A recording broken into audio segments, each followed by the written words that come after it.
Guys, അപ്പോൾ ഏകദേശം നമ്മുടെ 2025 ഒക്കെ ഇങ്ങനെ എൻഡ് ആയിക്കൊണ്ടിരിക്കുകയാണ് അല്ലേ. അപ്പോൾ നമുക്ക് 2026ലേക്ക് ഒരു അടിപൊളി വിഷൻ ബോർഡ് എങ്ങനെ സെറ്റ് ചെയ്യണമെന്ന് നോക്കിയാലോ. അതിനായിട്ട് ആദ്യം പിൻട്രസ്റ്റിൽ പോവുക. എന്നിട്ട് നമുക്ക് ഏതൊക്കെ ഗോൾസാണ് അച്ചീവ് ചെയ്യേണ്ടതെന്നനുസരിച്ചിട്ടുള്ള പിക്ചേഴ്സ് ഡൗൺലോഡ് ചെയ്യാം. പിൻട്രസ്റ്റ് ആകുമ്പോൾ നമുക്ക് എസ്തറ്റിക് പിൻട്രസ്റ്റി പിക്ചേഴ്സ് കിട്ടും. ഓക്കെ, അപ്പോൾ ഫസ്റ്റ് നമുക്ക് സ്കിൻ കെയർ ഒക്കെ ഒന്ന് ഗ്ലോ ചെയ്യണമെന്നുണ്ട് ആൾക്കാർക്ക്.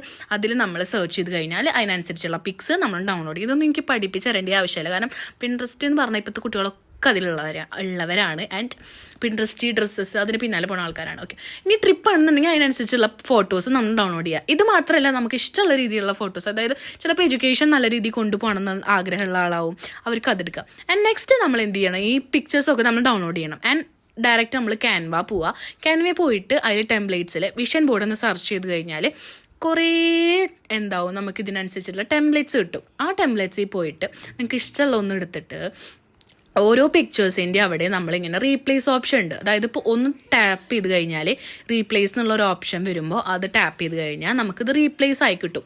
നമുക്ക് ഏത് ഫോട്ടോ ആണ് നമ്മൾ വെക്കാമെന്ന് വിചാരിച്ചിട്ടുണ്ടായിരുന്നത് അത് റീപ്ലേസ് ചെയ്ത് കൊടുത്താൽ മതി. അപ്പോൾ നമുക്കത് അവിടെ റീപ്ലേസ് ആയി കിട്ടും. അങ്ങനെയാണ് അതിൻ്റെ ഒരു സ്കീം. അങ്ങനെ നമുക്ക് ആവശ്യമുള്ള ഓരോ ഫോട്ടോസും റീപ്ലേസ് ചെയ്ത് നമുക്ക് ആവശ്യത്തിനനുസരിച്ചിട്ടുള്ള ഒരു വിഷൻ ബോർഡ് കിട്ടും. അപ്പോൾ ഇന്നൊക്കെ ഇത്രേ ഉള്ളൂ. Love you and by.